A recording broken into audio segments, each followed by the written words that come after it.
Hello everyone and welcome to another video with me, 320 Sim Pilot.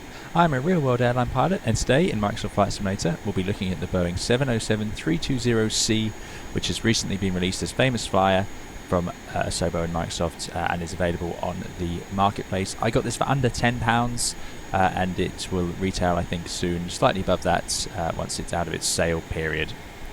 In this video we'll take a full look at this aircraft, including a complete flight and how it navigates, how it stacks up compared to other aircraft, and I'll use my real world experience to give you some perspectives on what I think of this airplane and how they've simulated it in the Microsoft Flight Simulator.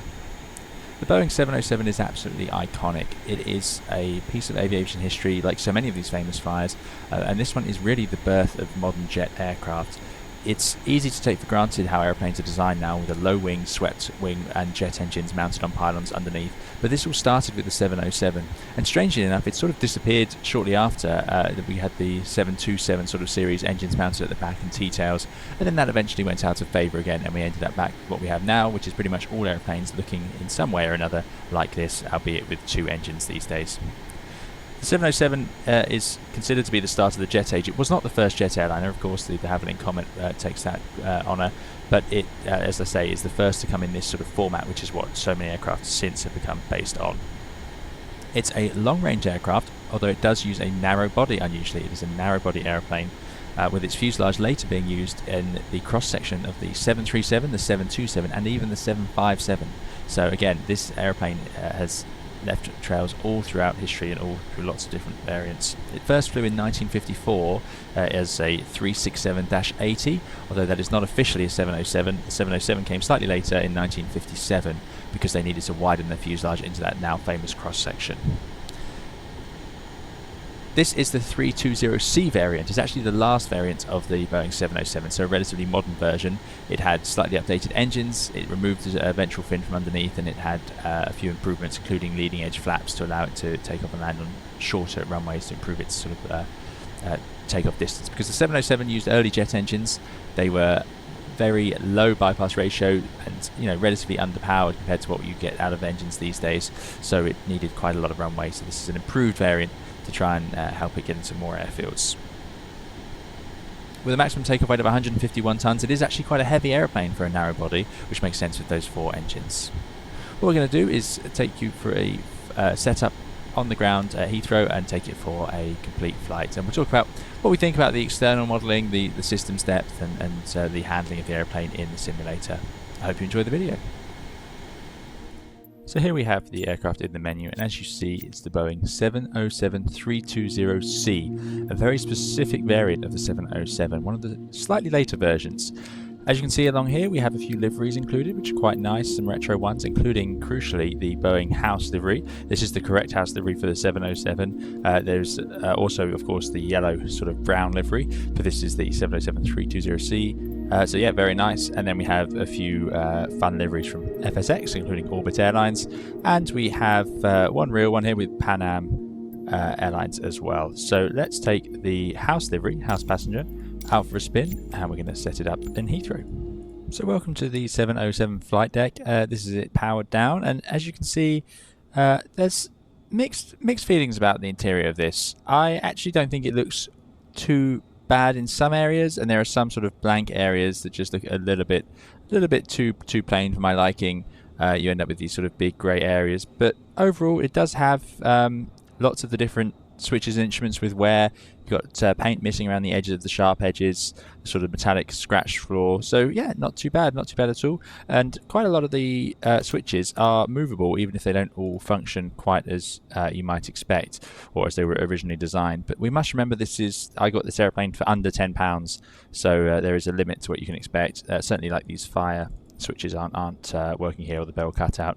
But if we move over to the engineers panel, you'll actually see that quite a lot of this does work. You can turn on the fuel pumps and the boost pumps and so on.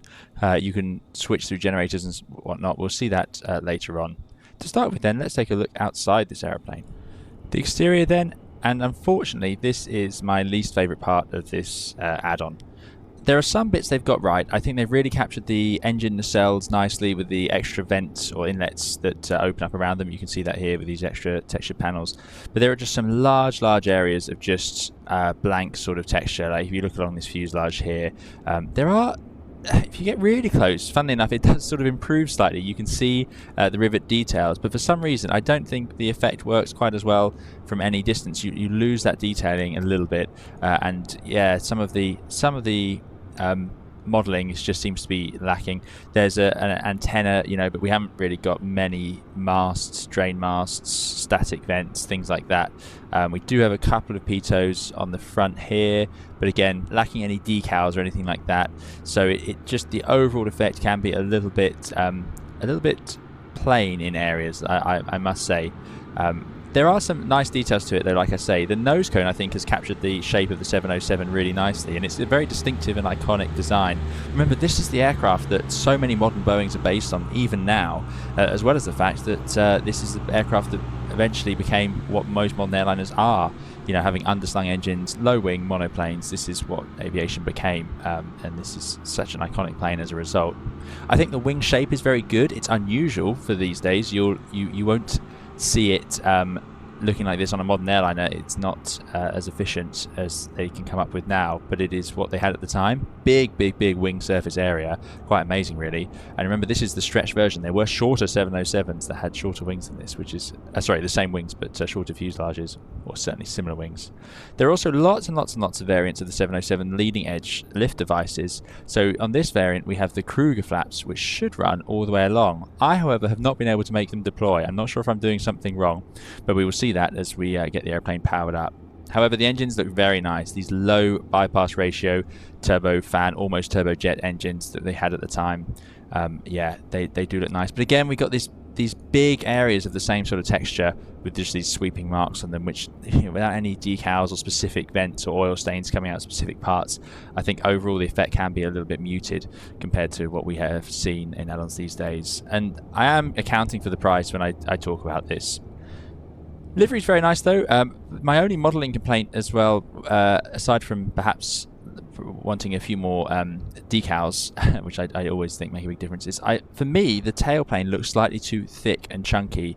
That could be a fact of it just being too plain, and it just gives that effect rather than actually being the wrong shape.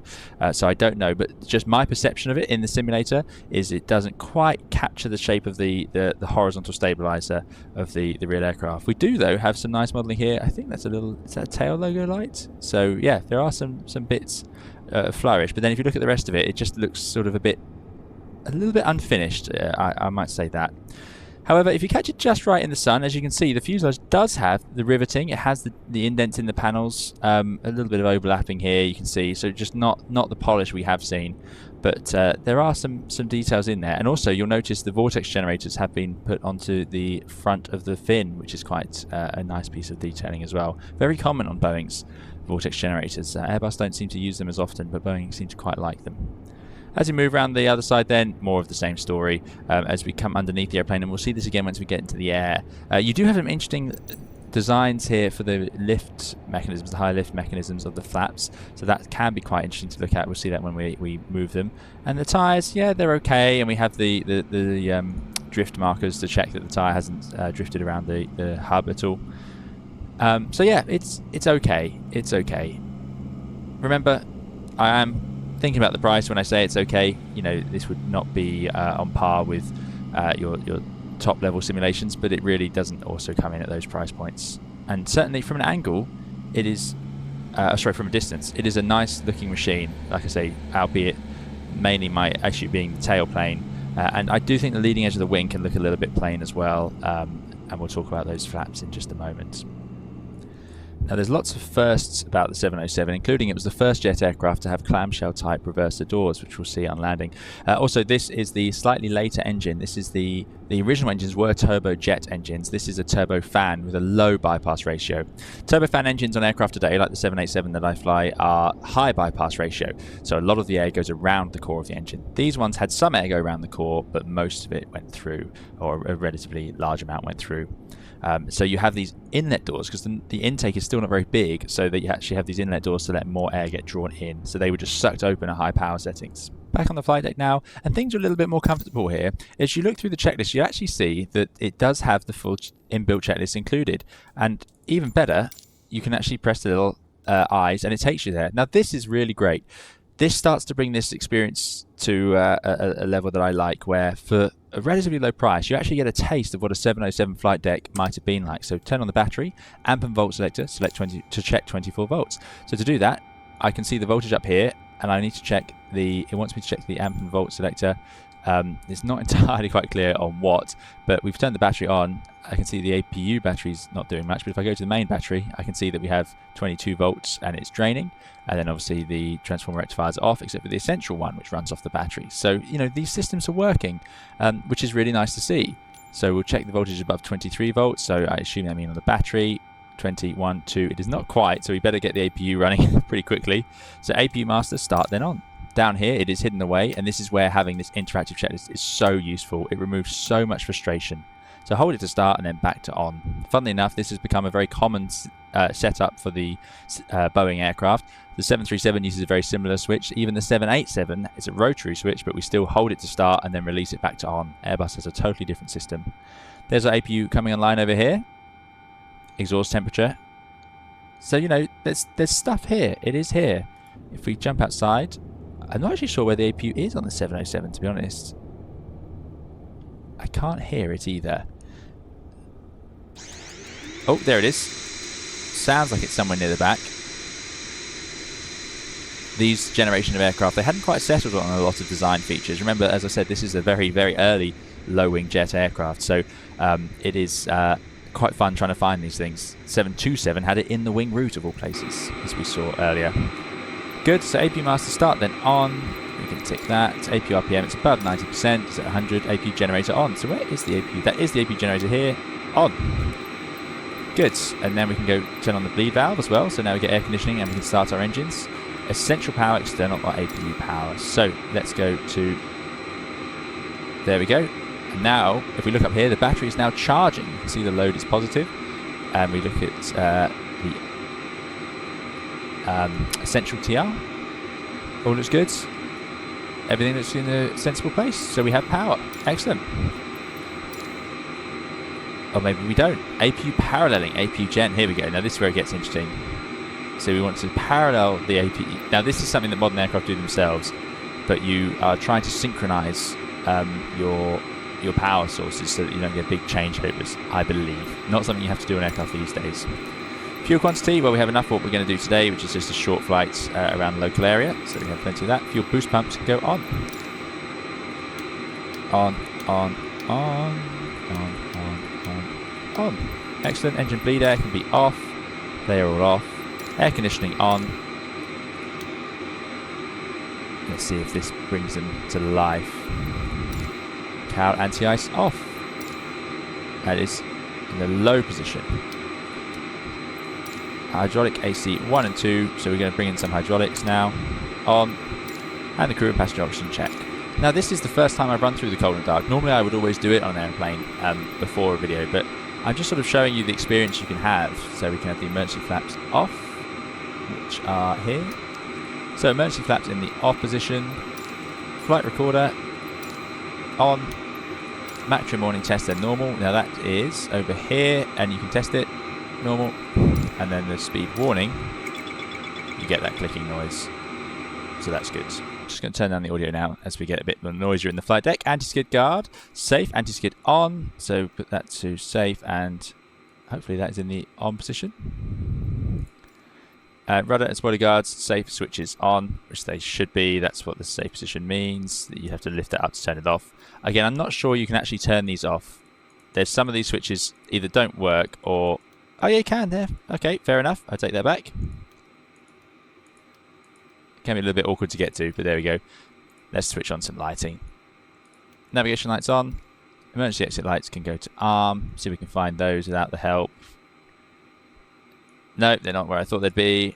They're hidden away up here. Oh yes, of course, it's Boeing. So they can go to armed if I can get to the switch.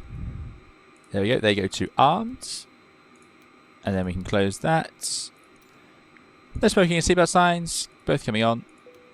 Makes a nice ding. And ILS mode selector, check align on nav set. Now we'll talk about the ILS and then navigation in this airplane, but it's safe to say it is a bit simpler than some other aircraft. For example, we have a CDU down here. It does not work. What we actually have is a GPS. So the navigation is not up to scratch when it comes to trying to do any serious navigation. But there is a GPS unit you can use to get you where you need to get to. Compass, selector, and mode on and slave. So let's do that. So, radio altimeter, check operative.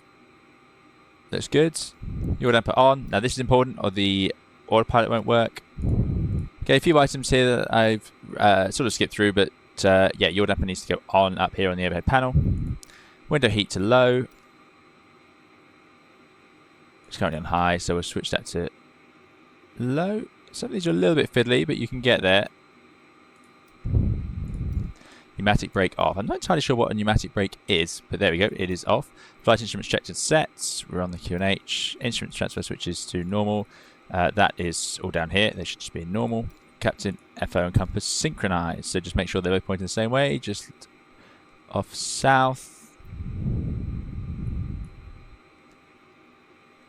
And radios checked and set. Transponder standby. Fuel levers to cut off. Here's the fuel levers there and cut off. Parking brake on, which is here. That is on. Rudder and idle trim set to 0 degrees. 0 and 0. Good. Next is going to be cleared for start. So as you can see, not a long process, but very well explained, I think, through the checklists. So we'll put the galley power on. All the way on, please. Gives electrical power to the back. I'm surprised we did that before engine start, but there we go. ILS mode selector can now go to nav, so it should be aligned. So it's into nav. Doors all closed. So, oh, I'm not sure what that does. That opens the doors. Aha! So you have a little switch here for that front door, but it doesn't seem to have much of an animation. It is just open or closed. Fair enough. That's good to know. Beacon can go on. That's our nice red flashing light to let the ground crew know we're starting engines. Air conditioning off, so we need to turn it off now to make sure we have enough pressure for the engine start. Again, I'm not seeing the off lights go on or off, so I'm a little confused about whether that's worked or not. Duct pressure check 20 psi minimum. So, duct pressure is over here. We have 40 psi. Okay, let's start engine number 1. So engine 1 start switch goes to ground start. Lift that up. Scroll wheel down to ground starts. Then we put the engine 1 fuel into the start position. There. Got N1 slowly increasing. N2 increasing. There would probably have been a delay. You wouldn't put in the fuel until you see a certain N2. Now we got a light up, exhaust gas temperature, and a fuel flow. That's good news. Engine 1 is out there. Spinning away.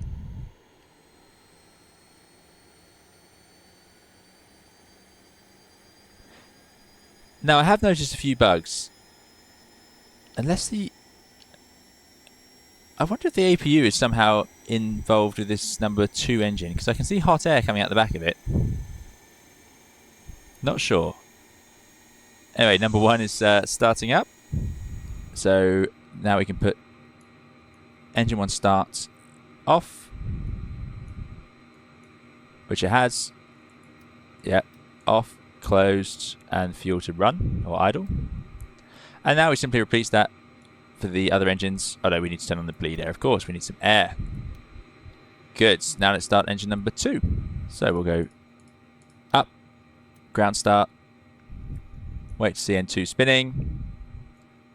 I might give it to 10%. I'm sure there are proper procedures out there available. Introduce fuel, idle. So it's the completely standard start sequence that you would expect for a jet aircraft. So you spin the engine with air, and then you introduce fuel, and that's it.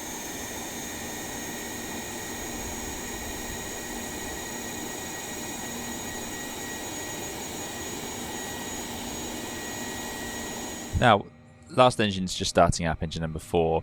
You'll see over here that the generator drive, actually has the needles do move into the correct position once the engine's up and running. So I like that a lot. Some of these systems are connected, which is good going, I think, for the price of this airplane. I must confess. After some initial disappointments with some parts of the aircraft, and like I say, there are some just clearly missing things that weather radar. This GPS is just sort of welded in here. Sadly, this INS doesn't work, which would be really nice if it did, as we've seen on the 727. But there is obviously a different development cycle. But yeah, some of the texturing though, especially like you saw some of the modelling outside, perhaps not as nice as it could be. Anyway, that's now up and running. We'll turn on the last bleed switch for the last engine. We'll make sure that this start switch is in the off position. There we go. And we'll carry on with our checklist. So that's engine starts, we've done. All done. Next is the after start. AC paralleling. Oh no, let's start at the top. Essential power, generator 1, 2 or 3. Let's see if we can get this right. Let's put this generator 1, why not? AC paralleling, energy generator or bus tie. So again, I'm not entirely sure what this does. It seems to synchronize the power, so we'll put it onto a generator. Engine air compressors all on. So we want these to come on. Maybe this will give us air conditioning.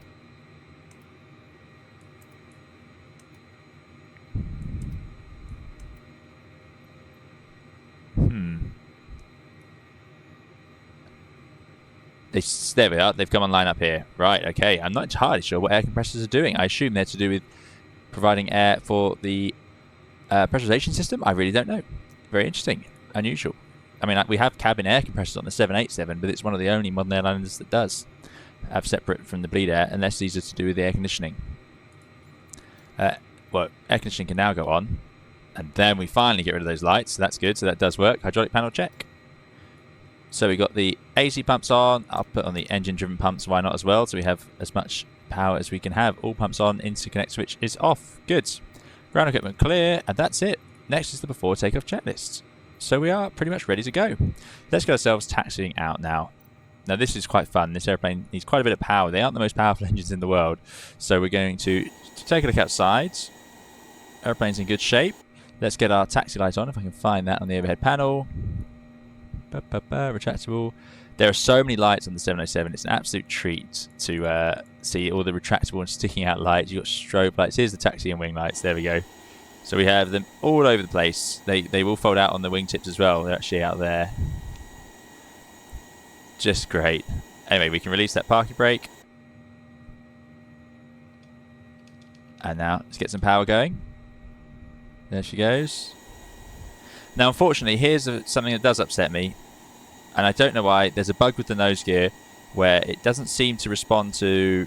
Because the tiller's moving. As I move my rudder, the tiller's moving. But that nose gear does not even turn slightly. And that's a big shame. Because that's quite a thing to have missing at release on a payware aircraft. I hope they fix that soon. Because it immediately breaks the immersion as soon as you see that, of course.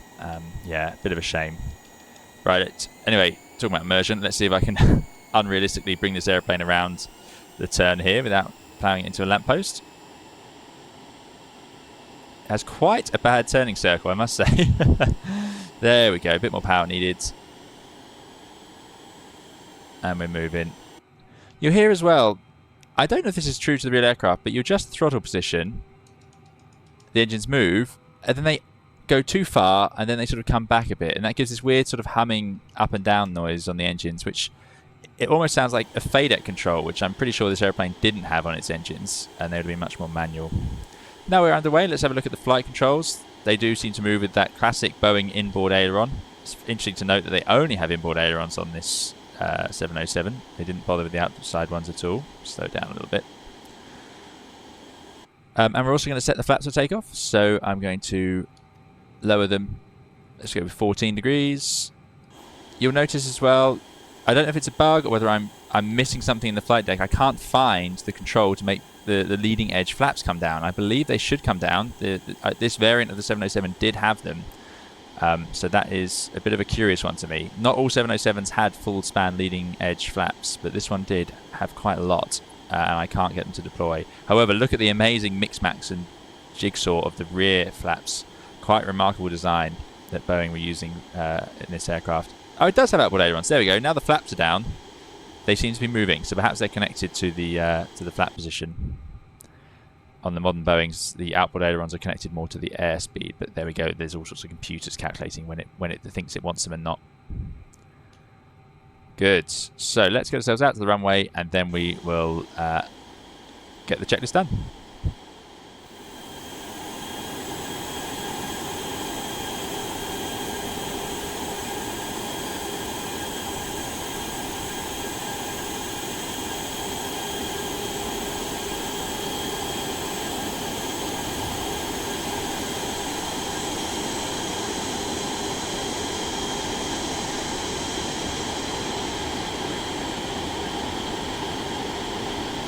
Okay, before takeoff checklist, we're going to set up the pressurization panel.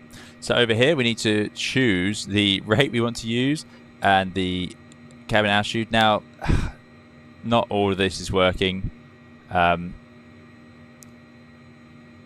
Let's put the cabin altitude. I think I'm getting this right. We'll just put it to 3,000. We're not going to go very high today, so this really won't matter too much. And this barrier correction doesn't seem to work at all. And then you can choose the rate you want it to adjust at. So let's put the cabin altitude to 5,000 feet. There we go. That should be fine. Shouldn't overpressurize then. Electrical, all lights off. So let's just check our electrical panel. We have no warning lights, which is up here. Cowl anti-ice not required today. The cowl anti-ice over here. We'll leave it in the low position. Fuel system set for takeoff. I think that means we're going to turn on the boost pumps. Well, I'm certainly going to turn them on anyway. Sounds like a good idea for takeoff. And we don't want the fuel heaters to be on. They can be in an off position. Again, not something you have to worry about on modern aircraft. APU master can go off now. We're running on the ship's power, as it were. Oh, that was making a lot of noise, isn't it? Still no warning lights. That's good news. And then the nacelle anti-ice, as required. That's up here. That can be in the off position, not required. Window heat now can go to high as we're getting ready for takeoff. So I'm going to put on the window heat, which was up here. Have I already forgotten that? There we go. High. And probe heat. We're going to put the Captain FO heaters on. Yaw damper check engaged, so that is in the on position, and it's got the green lights. You can see it goes out when it's off, so that's working. That means the autopilot will work. Attitude warnings, free of flags. We want our artificial horizon to be working. Flight instruments and radio set for departure. We're just going to take off and, well, actually, let's set up a departure. Why not? Now let's do this the old-fashioned way. We could, of course, set it up in our GPS down here, but let's fly it as this airplane would have been flown using radio navigation. We're runway 27 right at the holding point. We're going to take off straight ahead, which means an initial course of but it's runway 27, so something like 27, and then at 3 miles from the London VOR 1136 we make a right turn out to the Burnham NDB, and then at 6 miles from London VOR another right turn up to the Chiltern NDB, before finally 063 inbound to the Brookmans Park VOR. Now that sounds like quite a lot. I do have a video on tracking needles if you'd like to see that. And this is where this airplane's a bit funny, because it's obviously it's not as detailed as some aircraft, but also a lot of it's going to need a bit of prior knowledge if you're going to try and fly it around like this anyway. Hence, I suppose they give you the GPS for ease of use if you're used to that. So 113.6 is the VOR frequency. So I need to tune that down here in nav. So 113.6. There it is.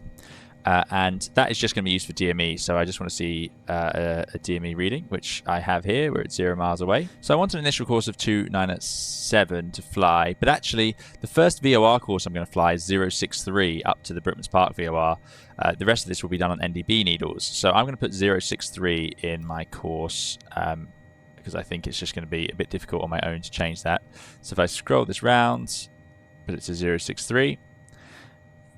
We've got that VOR tuned, the London VOR. The only other thing I need to do now is tune in the NDB, which is what we'll use. So 063. So NDB needs to go in. Again, not something you see much of these days. Let's see where the NDB tuning actually is. It's down here. And we're going to have it set to, initially, we're going to fly to 421 Burnham. 421. And that should now mean that we take off when our DME reading, which is over here, is blanked out at the moment, but when it should be showing, because it's 1136. Oh, I need to put it, there we go, to norm. Hopefully that will wake it up. There we go. So you've got to remember to not only tune it, but also turn it on. So yeah, that's now in norm for the DME anyway. So I can now see that I'm 1 mile. So we're going to take off straight ahead, 3 miles, right turn to track 297 until we get to 6 miles, and then a right turn 053 up to Chiltern 277. Quite a lot to go there. I need to set my needles to the ADF and one to the VOR. So we've got the ADF needle on the showing on the left, which is good news. It won't pick that up, I don't think, until we are in the air. Good. So that is all tuned. Speed brake lever full down, which it is over there. Flaps are at 14. Both flap gauges show 14 and blue lights are on. Let's see if that works. Now, here's the problem. I've set 14, but my leading edge flaps, left and right, are not functioning. None of my flap lights I've got flaps left and right showing 14, but yeah, the leading edge is not. I don't know if I've missed something for that. Well, I'm not sure why. I can't get it to wake up and give me some leading edge flaps. So if anyone knows what I've done wrong, please do leave a comment. I'm sure I have done something wrong. But yeah, for love of money, I can't seem to get the leading edge flaps to deploy. And I don't know whether that's something I'm doing wrong or whether it's just a bug in this version of the aeroplane. We have trailing edge flaps though, so I'm going to hope that's enough. Stab trim within green band, so we make sure that the airplane is within a reasonable trim. So I put it within the green band. Flight controls free and correct, so we can check those out here. And we have already done those, so our ailerons are now moving left and right, up, down.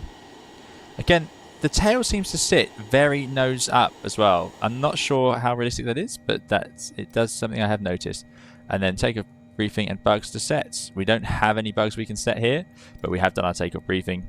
So we're just going to rotate at a reasonable speed of, I'm going to go for over 140 knots to make sure it works. Bid for takeoff, air conditioning and pressurization, set for takeoff, air conditioning on, pressurization and auto, no lights. Okay, so to get that, we need to turn these on. That then wakes up the air conditioning units. And then I need to put the pressurization into auto mode. So we don't want to forget that, because that is going to be really bad news. So that's the temperature. Pressurization is an auto. Yep. Manual pressure control, auto in the middle. Good. Landing lights are on, I think, anyway. Put the strobes on, and we'll put the transponder on. Right, time to take off. Park brake release, lights are all on.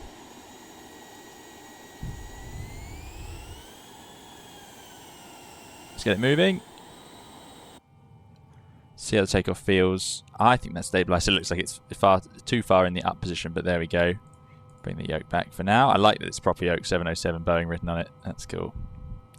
Clear on the approach. Really nice view with these sort of little eyebrow windows, which would be used for using the stars to navigate. I'd love to have those these days. I've said that a lot, but I really would. And we'll bring the airplane round. It's a little bit sporty. Get on the brakes a little bit.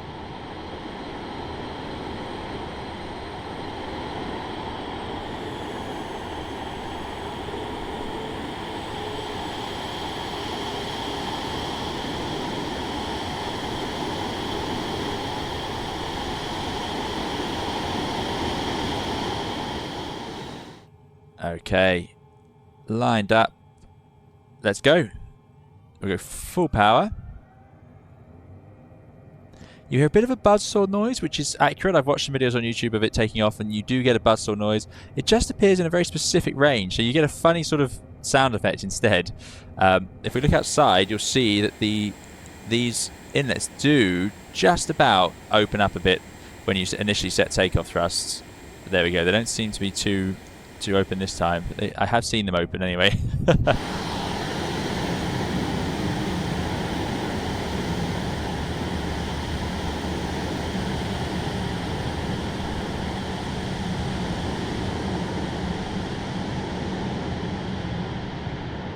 140 knots, that should be good for rotation. Nice and gentle. Heavy on the nose, so yeah, it did need that up trim. And then positive rate, gear up. Big red lights over here, which I quite like. Gear doors. We'll go to 15 degrees, holding 170 knots. Seems good on the power. We're pretty light today, so we've probably got more performance than you'd expect out of a 707, especially if it was flying any long distance.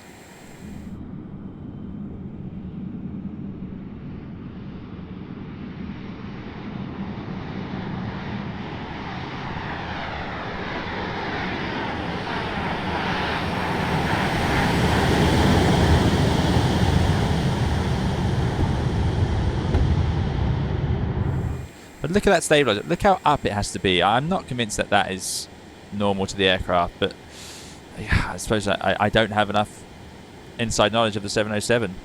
It looks very nose up to me, but there we go. Right, anyway, we've completely forgotten about our departure, so we're going straight ahead. So let's bring the power back a bit.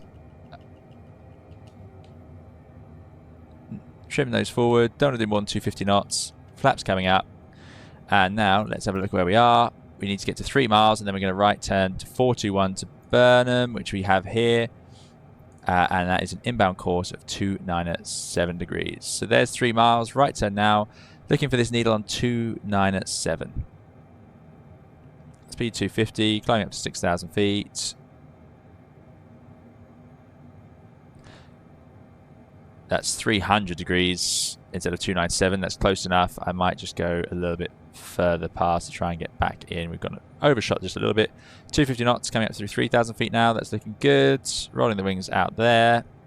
So now this needle will come left a bit to 297. It's going to be very sensitive because we're going straight over the NDB.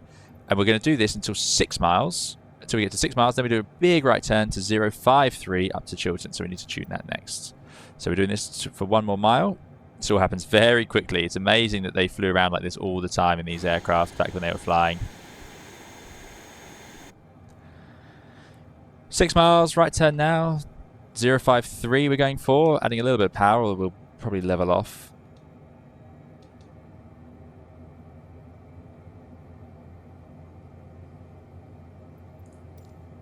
All the way around now. 053, 277 we need to tune. So this is certainly something you get the other pilot to do.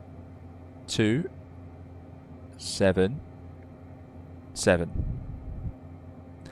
Now our needle swings round, and that's on 043 right now. So we're going to keep a gentle turn round, and that should get us onto the 053 pretty quickly. In fact, we're going to go through it. So 30 degrees of bank now. 050 there. Awesome. This is what they'd have been doing back in the day. I always enjoyed this. There's 053 degrees, so we're probably going to go slightly through it and have to correct. And this is to the top of the NDB. We're doing this. Coming up to 6,000 feet now, so we also need to level off. So bringing the power back just a little bit because we're holding 250. The flaps are fully up. Right, there's the level off. Try not to overcorrect it. Putting those down trim. Power coming back because we're going through 250 knots. It's quite a fast aeroplane actually. And now we can roll out because we're just trying to get this needle left slightly onto 053. Please stop climbing, airplane. I don't want you to climb. Powering back a bit more. Strong pitch power couple on an aeroplane like this. Underslung engines. One of the first, like I say, to have that feature. So there's 050. Let's get back onto our inbounds. You can see it wanting to climb. It does have an autopilot, which we'll look at in just a moment. Now that needle is going to get incredibly sensitive. We're probably close to the top of that NDB now. Yep, so it's going to disappear underneath us. So next is 063 onto Brookman's Park, 1175. So I'm going to put 1175. And you can see we're still holding about 6,000 feet if I can just trim it out properly. A bit more power back. And you can see now on our course bar, we are tracking straight towards Brookman's Park. So I can just roll the airplane.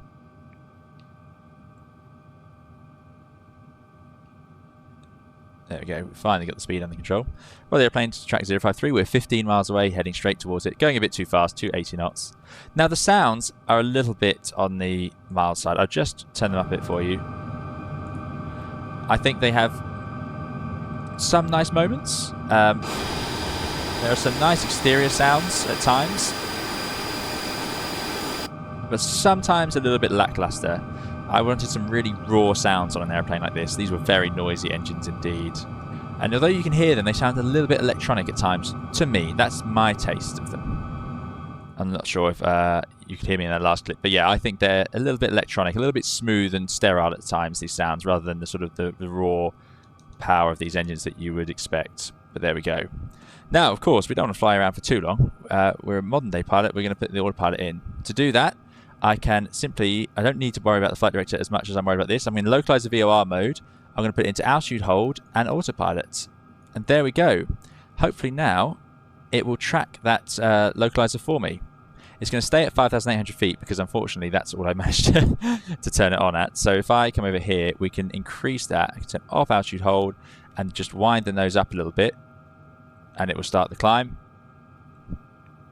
So you do a bit of flying through this sort of pitch trim wheel, which is an old original style of autopilot. Now put nose down and flick on out hold. as we pass slightly through 6,000, and there we go, just over 6,000 feet. Not too bad, and we are tracking correctly towards that VOR.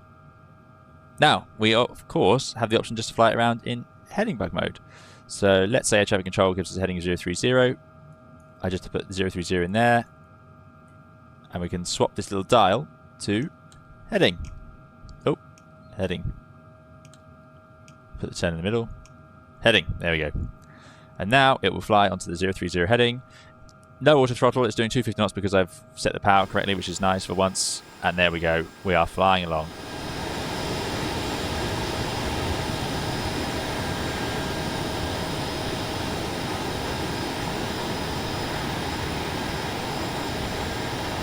As is quite common in Microsoft Flight Simulator aircraft, once you get them outside into the sunshine, they can really get a bit of an extra shine, and this is no exception. The different texturing on the wing surfaces sort of pop out a little better once you're in the sunshine and flying along and a bit of a distance. So yeah, not too bad, but underneath is sadly a different story. I don't know why, I'm just not a fan of this. I think this is quite a bland underneath of an aeroplane. And it slightly takes away from what are some real flourishes. Like, look at these ripples along the fuselage skin. You can actually see them even here, which I think is really nice. So hopefully they can do some work, or maybe some livery artists will come up with some ways to improve that overall effect. But there we go. Inside then, we are now flying along, and we're with the autopilot. And yeah, it's a controllable aeroplane. We talked about the sounds already. I think they can be a little bit lackluster. Here we go. We've got our blue lights now. I don't understand that. I do not understand. Anyway, what we can do now is turn off the autopilot, turn off the out hold mode, and you can actually fly with flight directors. So I can have a heading bug for the flight director and an out hold. And now I just have to follow the flight director, and it will guide me. So you can see here, I'm banking or I'm too far down. It will guide me back to where I need to be. So roll the wings to that flight director and pitch until the wings are aligned. And that will keep us where we want to be. So if I turn myself way off the heading bug to the right, it should, if I roll back, you can see here the flight director wants us to roll further left. So this is a neat system, but you don't need it. You can actually just fly through the autopilot without the flight directors. What the SOP would be on the 707, I don't know. Obviously on modern airliners, we leave the flight directors on all the time. But yeah, on an aircraft of this vintage, I don't know whether they would have done that. So I'm going to turn the whole thing off anyway for now, because it's just another thing for me to have to do. If you're flying manually, you'd have the other pilot sort of sort out your autopilot for you, or your flight director. Now let's try out the handling a bit, and this is an interesting one. There are moments of flourish in the handling of this airplane. I actually think at 250 knots, 6,000 feet, it flies very nicely. You can roll it, but it feels heavy. That's full roll rate left and right. The 707 is famous for being one of the aircraft that was rolled during a demonstration flight. So yeah, it's interesting for that purpose. So if we give it a bit of oomph, let's see if we can replicate that. I'm not entirely convinced. We'll do it as a barrel roll. 300 knots. We are pretty low to do it. 5,000 feet. So we go all the way over. And that's maximum roll rate. This feels good to me. And we'll keep pulling back on the stick slightly just to keep it in positive G. Bringing the power back now as the speed's increasing. And there you go. It feels plausible and not overly responsive. I like it. It can be a little bit twitchy in some areas, but we'll see on the landing, it's actually quite heavy on the landing. It becomes incredibly nose heavy. You can't really get the nose to pitch up at all. I don't know if that's accurate to the real aircraft, but I do not have the authority to say it is or isn't. So there are some really nice bits to the handling. Unfortunately, there are some ways, and I'm assuming it's some bugs in it, that allow it to... you can get it really unstuck. For example, during a takeoff, if you have to put in a bit too much rudder, I've seen it do some really strange things. So the envelope seems to be a little bit sensitive as you get to the extremes, but the actual handling in reasonable conditions, it seems very, very nice. But yeah, once you get the flaps out, it becomes unusually nose heavy. Very, very, very strong. However, this is an old design, and perhaps the efficiency of the wing and the way the flaps work would have created some strange effects like that. As you can see here, we're just running on those inboard ailerons. Out of interest, let's slow it right down and let's see how it stalls. Now this is where I've seen it do some strange things. It has speed brakes, so we can deploy those. They are very effective.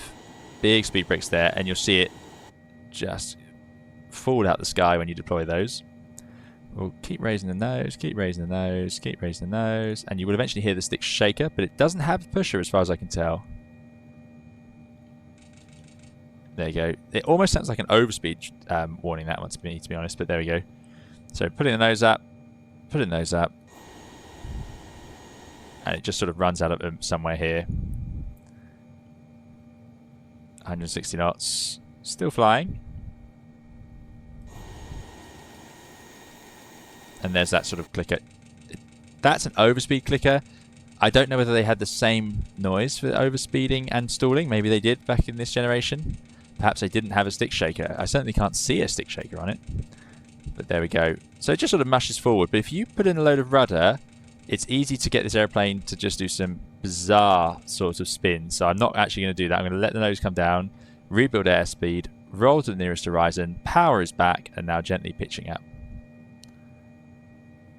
Keep pitching up. That's full up. You know, it's nose heavy airplane. Good. Wings level, recovering to level flight, then 250 knots. Power on.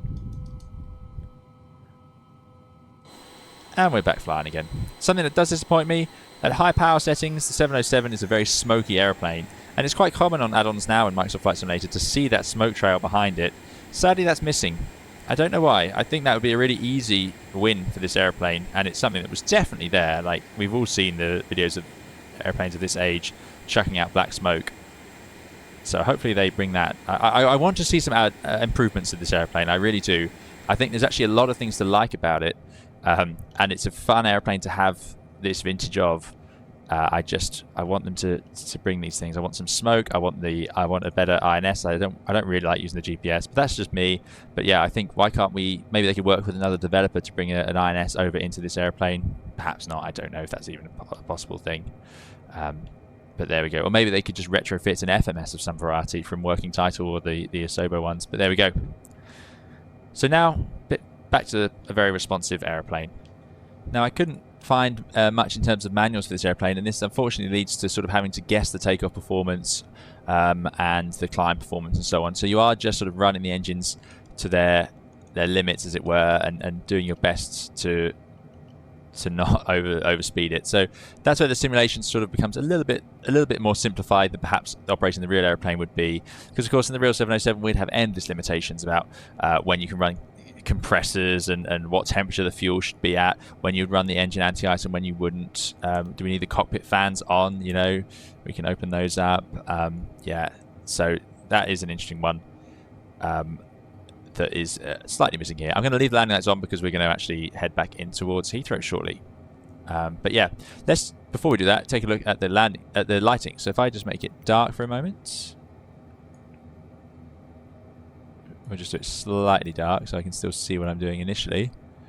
And then we turn on all our lights. Look at this. I love red dome lighting. We definitely need more red lights in cockpits these days. I don't know why. We just have a lot of modern airliners just have fluorescent bulbs, as it were. The 787 one is particularly bright white. And the new A320neo aircraft are also quite bright. I'm talking about this sort of glow in the flight deck. I don't know why. I think a red light is a much better idea, but I assume they have a reason for it. They obviously don't think it's worth the red anymore. But there we go. So there we are, flying along. You can see, you can actually see my complaint there. If you look at the look at that flight deck beaming away. But yeah, overall, very nice lighting all around. You've got the logo lights on the tail. You've got the pop-out lights on those wingtips. You've got the wing root lights and the wing icing lights shining back down across the wing. So I've got not much to complain about here. I have seen a couple of bugs with the lighting. In particular, one where a nav light appeared in front of the nose and I couldn't get rid of it. But there we go. This is actually looking very nice. There's that buzzsaw noise. You can just about hear it. Sadly, this does show this odd texture, which I don't like, which we do see on various Microsoft Flight Simulator airplanes. That there, I do not think looks nice. I'm not sure what airplane looks like that. It looks very corroded to me.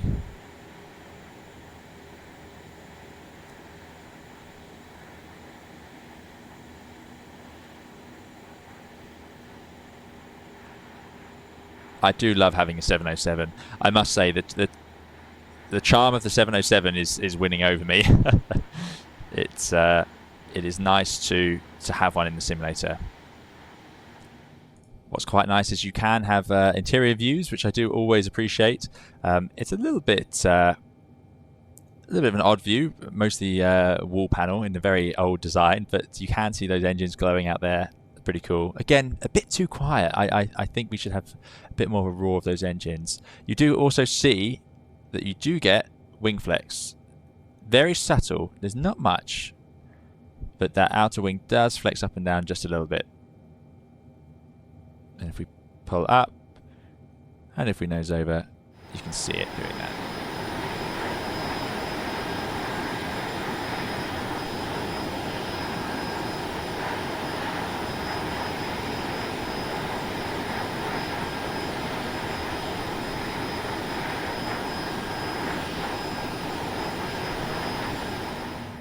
Okay, let's now fly our approach. So I am currently at 3,200 feet in a gentle descent. I'm going to level off at 3,000 shortly, 200 knots, keeping the power on because we've got our first stage of flaps out. Just to keep the speed back at 200 knots, so we're back at 14 degrees. 3,000 feet's there, so let's hit the out hold mode. The airplane should level off. Adding the power now. Those flaps are big and draggy, so we need to keep the power on the engines.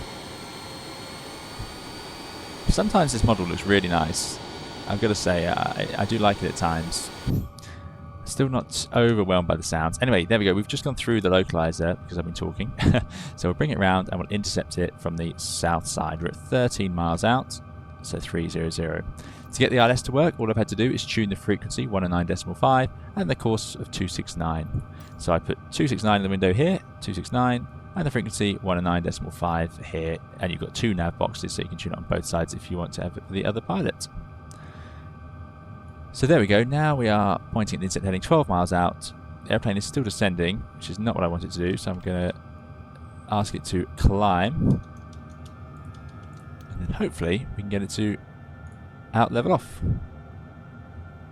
There's a localizer coming in, so now we're going to bring the heading round to intercept that. And we can go to, I'm hoping, lock VOR mode. And it will fly that localizer for us. Again, I'm not bothering the flight director. I'm not sure whether you would in this airplane or not if you were using the autopilot to fly. As I say, modern airplanes we certainly do. So we're at 2,700 feet, we won't go any lower than that, and we are now on the localizer. It is in lock mode. Once it's settled, I'm going to move it to glide slope auto, and I'm hoping that means it will fly the glide slope for us. Glide slope is just coming in now. We're at 9 miles, so let's go GS auto. There's a GS in amber. These are like our FMAs over here.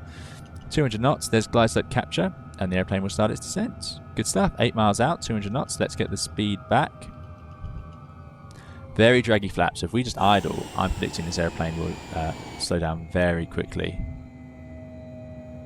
If not, we have very good speed brakes. Interesting. That's deployed. That's disengaged the autopilot. I don't know why. But it's still in glide slope and for lock, so that's good. Let's put the next stage of flap out. 25. 6 miles, should be 160 knots, so we're a little bit fast. Let's lower the gear.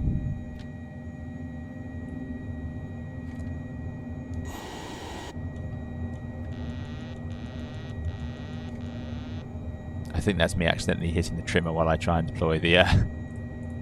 There we go. Just lost the glide slope a little bit there, so if I just wind the nose up... Nope, gonna have to manually fly it.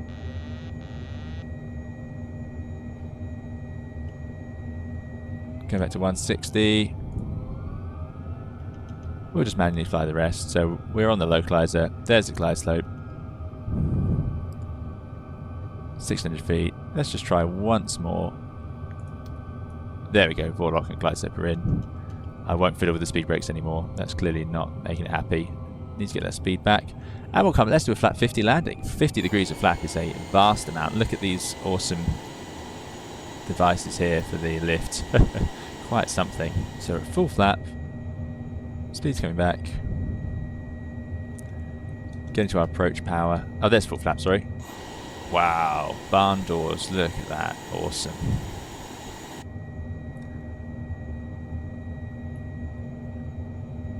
It seems to have given up on that localizer and glide slope a little bit there, so we will take over manually. Not sure where it was going. I mean, I don't know whether that's a sign of... I wouldn't... What I was doing there was quite tricky for any automatic system to manage, so I wouldn't be surprised if the real airplane wouldn't have enjoyed that and might have done something similar.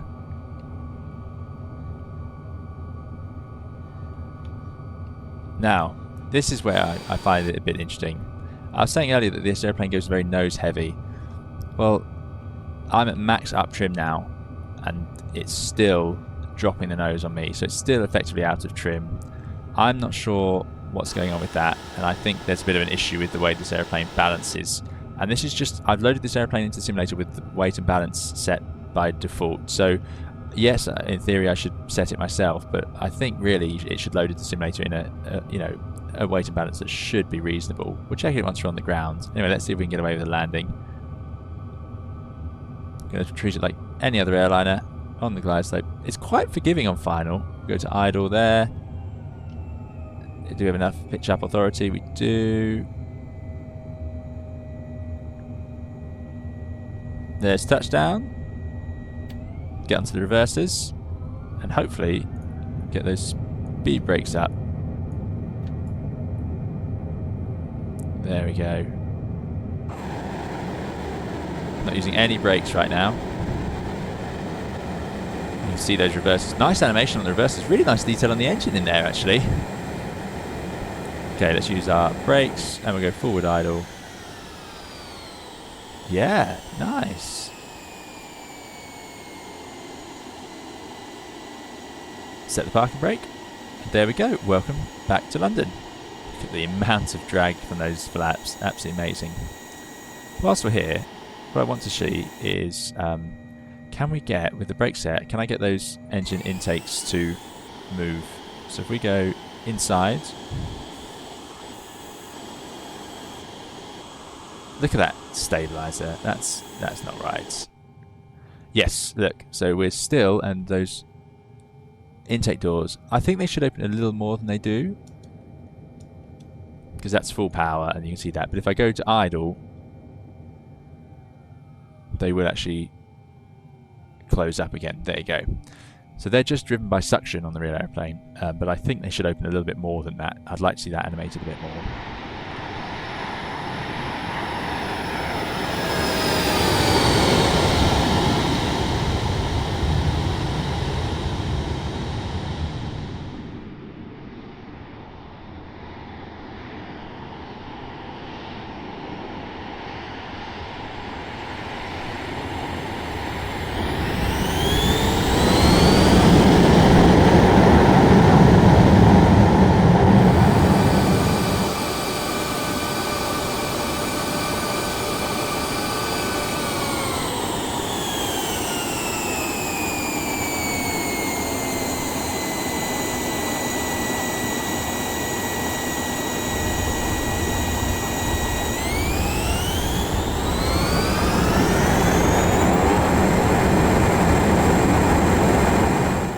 Just for full disclosure, I have now loaded the airplane up to 50% payload to give it a bit of a chance, because it was actually empty. It loaded in empty, which I hadn't quite realised. So I thought maybe with some payload in it will balance out. So we've got 50% fuel, 50% payload, and here we are, full back trim. We've got no more back trim we can do, and I can't get the airplane below 160 knots with full flap out. Now, it could be that the airplane wants to fly faster approaches, but I'm now, look at this, full back stick. I just don't believe this airplane could land in, they say, 2,000 meters, and if it's coming in at these sorts of speeds, I don't know. I would also expect, with the way the fuel and the engines are mounted, that extra fuel would improve the situation, as it should be bringing the centre of gravity back. So yeah, it's an interesting one. It's perhaps that I need to be flying a bit faster on final, but even so, with flap 50, I shouldn't be at full up trim and that elevator looking like that. I don't think, anyway. So there we go. Some of these things need to be, I think, sorted out for this to be worth the money, for anyone to be purchasing for themselves. There you go, look at that, full up.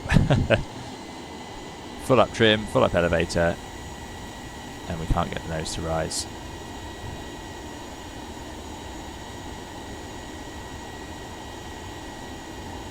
Maybe perhaps it's to do with these leading edge flaps not being available. I don't know. So that's all for today's video. Thank you so much for watching. I hope you've enjoyed it. This is a very interesting aeroplane, and it's really nice to see it arrive in the simulator. There are some aspects of disappointment certainly to be said about this add-on. It is a reasonable price, and I don't mind or regret what I paid for it. As I said, I used my own money to buy this, so these are my honest opinions. I think that it really, though, to be worth the money fully, needs to be fixed. They need to fix some of the bugs with this. I want to see some smoke out the back of it. I want to see the nose gear turn properly. I want to see the stabilizer at the back and the trim sitting better. And I want to see the handling, therefore, and final approach improve. What I do like about it is some of the modelling is very nice. I think, like I say, I think some of the texturing or some more details could be added. I don't know whether we'll see that or not. I don't know if we'll see any updates or changes to this airplane. I hope we do. But like I say, I think there's just a few bits missing overall. The silhouette's nice, aside from, again, the tailplane I think could be nicer. And the sounds, I'd like to see some more raw sounds, a bit more energy in them, a bit more of the old. These are loud engines, and I don't personally feel like that's fully captured at the moment in all the cases, in particular on the flight deck where it sounds a little bit electronic. That's just my feelings on it. I'd also like to see those leading edge flaps work, so these are all the bugs I'd like to see sorted out. But like I say, some things I do like. I like the silhouette. I like having this airplane modelled. I like the systems that work. We have electronic systems, we have bleed air, and we have air conditioning packs, we have pressurization. It's nice to see these things in here. It's a shame that the default GPS is being used. I'd like to see an ILS put in as well. I think that would really complete this, because this was a long-range airplane. They wouldn't have flown around just using VORs all day. This needed to fly over the Atlantic. So yeah, it would be really nice to see some inertial navigation added into this as well. Again, I don't know whether we ever will. And at this price point, that could be a stretch too far. So overall, I think this airplane could be worth the money if just some of these bugs are fixed with it, and a couple of improvements. And I think the under £15 is what I think it's going to go for after the sale. I don't think that'll be a bad offer at all, with those things fixed. If they wanted to improve it and up it, then perhaps it would have to go into a higher category of aeroplane. But there we go. Thank you very much for watching. I hope it's been interesting for you. We'll see you again in another video or live stream. Thank you so much. Bye bye.